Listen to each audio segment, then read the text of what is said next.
হয়েছে যে ক্যান্ডিডেটটা মারা গেছে ওটা আমার সম্পর্কে শালি হলো। এবার 1.5 বছর আগে তার বিয়ে দেওয়া হয়। বিয়ে হওয়ার 1.5 বছর হলো। এবার বিয়ে হওয়ার কিছুদিন পরে ও জানতে পায় কি ওর স্বামীর সঙ্গে অন্য মেয়ের, নগরিয়ার বাড়ি সেই মেয়েটার, ওর মেয়ের সঙ্গে অবৈধ সম্পর্ক আছে।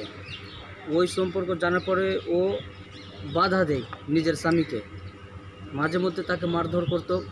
সে আমাদেরকেও জানাতো কি মারছে, তা আমরা জানি কি পরিবার নিয়ে এগুলো কেস আছে, একটু হয়তো মারধর হালকা হয়, মাঝে মধ্যে গিয়ে আমরাও বোঝাতাম।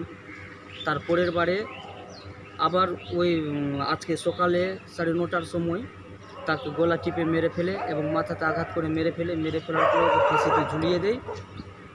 ঝুলিয়ে দেওয়ার পরে ওরা বাড়ি থেকে সবাই পালিয়ে যায়।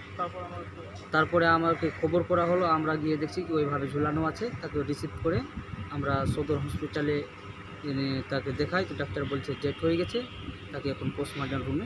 এর জন্য দায়ী কে? এর জন্য দায়ী মেয়ের স্বামী, ওর পুরো ফ্যামিলি।